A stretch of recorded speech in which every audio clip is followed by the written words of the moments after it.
हम लोग इस समय मौजूद हैं उत्तर प्रदेश अधीनस्थ सेवा चयन आयोग के दफ्तर के बाहर। अंदर हम लोग गए, हमने समीक्षा करी कि आखिरकार 2021 के पैट के एग्ज़ाम के तहत जो आईटीआई में भर्ती होनी थी, उस भर्ती प्रक्रिया में क्या वाकई में धांधली पाई गई या फिर केवल जो छात्रों का चयन नहीं हो पाया है वो आरोप लगा रहे हैं, और क्या उनकी मदद हो सकती है। इस पूरी प्रक्रिया के लिए भी हम लोग आगे गए और अध्यक्ष और सचिव से मुलाकात करने की कोशिश की। जब हम लोग अंदर पहुंचते हैं तो हम लोग पाते हैं अध्यक्ष जी मुलाकात करते हैं, साबत साहब से हमारी मुलाकात होती है।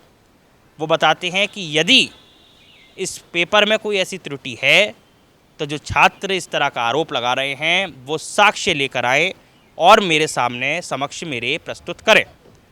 और यदि उस पर कुछ ऐसा होगा वाकई सोचने लायक होगा, साक्ष्यों में दम होगी, तो उस पर तत्काल कार्रवाई की जाएगी। उन्होंने ये तक कहा कि एक टीम का गठन किया जाएगा जो इस पर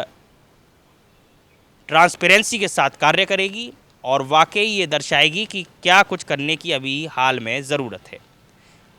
अब सवाल ये है कि लोग जो पेपर देते हैं उसमें कुछ लोगों का चयन होता है, कुछ लोगों का चयन नहीं भी हो पाता है। लेकिन यदि कुछ लोग ये आरोप लगा देते हैं और उन आरोपों की जब जांच की जाती है, आयोग कहता है एक तरफ कि हमारे सामने ऐसी कोई भी त्रुटि नहीं है अभी तक, और यदि छात्र ये बात कह रहे हैं तो छात्र अपने दस्तावेज लेकर आए, अपने साक्ष्य लेकर आएँ और सामने प्रस्तुत करें। तो अब ये चुनौती उन छात्रों के लिए भी है जो ये आरोप लगा रहे हैं कि सरकार ने बेबुनियादी तरीके से भर्ती की है इस प्रक्रिया में, और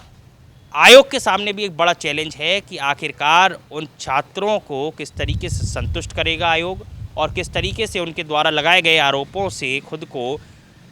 सही साबित करेगा और बताएगा कि ये आरोप जो हैं वो गलत लगाए गए हैं। अब ये देखना वाकई बहुत दिलचस्प होगा, क्योंकि अब ये लड़ाई 2021 के पैट के एग्ज़ाम की नहीं, अब ये लड़ाई उन छात्रों की है जो ये बता रहे हैं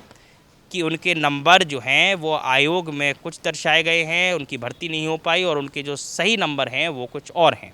वहीं दूसरी तरफ आयोग ने ये कह दिया है कि आप अपने नंबर लेकर आइए, बताइए क्या नंबर है, आपके सामने रखिए, या आपका जो भी आरोप है उसके जो साक्ष्य हैं वो आप लेकर आइए, सामने बात करिए, ऑन द टेबल बात करिए, फेस टू फेस बात करिए, और उसके बाद ही कुछ ना कुछ नतीजा निकल कर आएगा। वहीं आपको बता दें छात्रों का ये आरोप था कि पेपर होता है, पेपर के बाद एक आंसर की आयोग के द्वारा जारी की जाती है।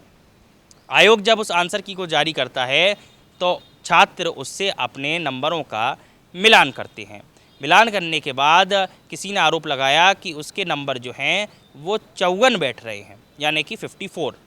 और आयोग में जो ओबीसी की कट ऑफ गई है वो गई है 49.2%,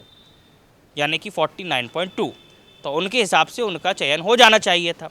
वहीं दूसरी तरफ जब हमने आयोग में जाकर अध्यक्ष जी से मुलाकात करी, अध्यक्ष जी के सामने पूरी बात रखी, सी न्यूज़ भारत ने प्रबलता से इस बात को सचिव और अध्यक्षों के सामने रखा, तो साबत जी जो अध्यक्ष हैं यूपी SSS के, उन्होंने बताया कि ऐसी कोई भी त्रुटि नहीं है।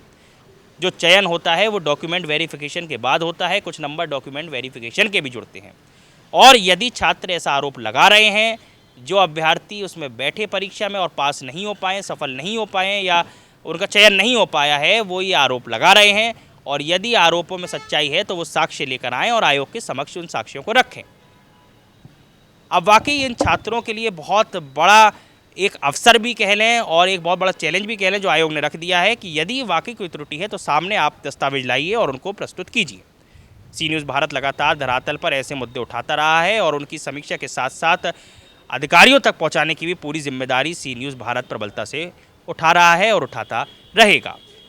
अब ये नैतिक जिम्मेदारी छात्रों की है कि यदि उन्होंने इस तरह का मुद्दा उठाया है तो आगे जाकर आयोग के सामने अपने साक्ष्य भी रखें, क्योंकि आयोग उनके साक्ष्य की बेसब्री से इंतज़ार कर रहा है।